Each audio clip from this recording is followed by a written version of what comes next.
Analysis surrounding those moves in markets. Stan Shamood joining us from IG in Melbourne. Stan, great to see you there. Just firstly, in terms of what you were seeing there in the currency markets, what is that telling you about how the market's positioned ahead of the outcome of the Fed meeting? Yeah, I think that the moves in the FX space have been limited, to say the least. I think it really does show that the signs of uncertainty heading into the Fed are quite rampant at the moment. Of course, economic data out of the US hasn't given away much overnight. Of course, consumer confidence was pretty strong, but those durable goods orders really did come in very low. But of course, I think all things considered, we just have to look at that US dollar index and what it's telling us at the moment. It's just hanging around that 80 level, just holding on. And it seems like there's definitely an even split between some analysts who are starting to feel that the Fed will just maintain the same amount of tapering, which is 10 billion tomorrow when they meet. And of course, that will be evenly split between the mortgage-backed securities and treasuries. So I think with that in mind, this could definitely prompt the US dollar a bit higher. But just looking at the moves that we saw in treasuries overnight, just the yields, and of course the US dollar, it's not really giving away much. But of course we can look at that improvement in sentiment coming in through that, of course, slight stabilization in emerging markets, particularly with the Reserve Bank of India hiking rates by 25 basis points, and of course the Central Bank of Turkey also expected to hike rates today. We've already seen the Turkish lira regain significant ground against the US dollar, and of course this should be a good lead-in to the decision. And of course, if it does eventuate, then possibly we could see risk manage to extend its gains through Asia today.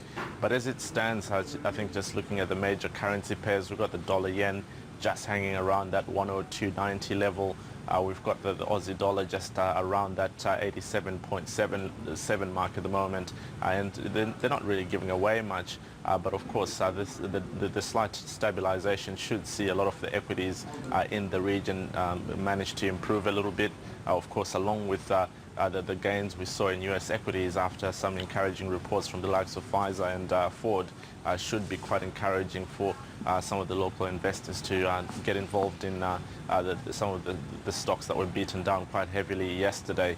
The Nikkei is likely to actually lead the region today. We're currently calling it up 0.9%, so it should see a steady recovery heading into the Fed decision. What about the ASX 200? What's your opening call for it? We're only calling it up 0.1%, and I really think it's a situation whereby local investors have a lack of positive catalysts to really drive this market higher at the moment, particularly with China also heading into this Lunar New Year break. I think it really does limit the options for a lot of investors who will probably feel that it's a good time to stay out of the market. But on this company-specific news front, then we do have some interesting situations emerging. We've got Forge Group coming back online today. Of course, they went to a trading halt on the 24th of January, pending another earnings update. So this could potentially see the stock come out with another shocker and, of course, trade to the downside. But we'll have to obviously wait and see how it all plays out. We've got Atlas Iron coming out with its second quarter output report today. And we'll probably continue to monitor as well the progress that these iron ore miners are making. I think recently we've got some fairly encouraging reports on the iron ore front from BHP and Fortescue Metals. So I think a lot of investors will be hoping to see this trend continue and see Atlas Iron break its losing streak, which has hit it over the past few sessions. We also have, of course, the likes of Boral and JB Hi-Fi, who traded quite significantly yesterday with big gains for JB Hi-Fi on the back of an earnings upgrade. So I think we'll hear from some brokers today coming in and, of course, giving updates on what they expect from earnings going forward from these companies, and this should affect how they trade today. Stan, as always, great to get your analysis. Thanks for that. Cheers, buddy. Stan Shamood there from IG. Well, the federal government says it will intervene in a ruling by the federal court in a case involving Toyota and its workers. In its bid to continue as the sole car maker in Australia beyond 2017, Toyota wants its employees to accept cuts to their entitlements, including reduced overtime payments. A federal court judge blocked